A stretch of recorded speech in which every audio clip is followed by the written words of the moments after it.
Friends welcome back to my channel. আমি কিভাবে chicken রান্না করি এটাই আপনাদের সাথে আজকে শেয়ার করব। তো আলুগুলোকে আমি টুকরো টুকরো করে ভেজে নিয়েছি।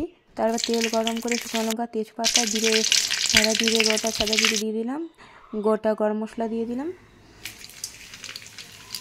তারপরে দিয়ে দেবো আমি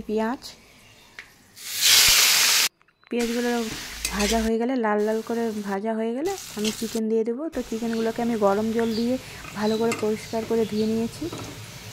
তো আমি দিয়ে দিচ্ছি এখন চিকেনগুলো। তারপরে দিয়ে দেবো টমেটো, তারপরে হলুদের গুঁড়ো,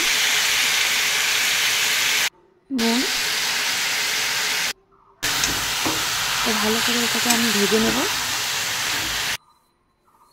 রসুন বাটা, কাঁচা লঙ্কা, আদা আর সামান্য ধনের গুঁড়ো আর একটু জিরে গুঁড়ো আছে। ভালো করে আমি কষিয়ে নিচ্ছি এটাকে।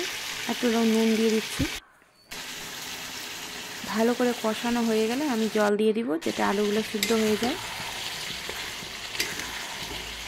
বেশি জল দেব না, সামান্য জল দেব।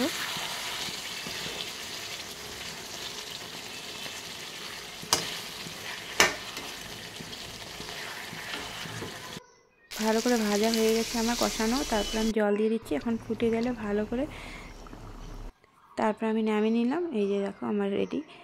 তো আমার রেসিপি কেমন লাগলো কমেন্টে জানিও। Tata, bye bye.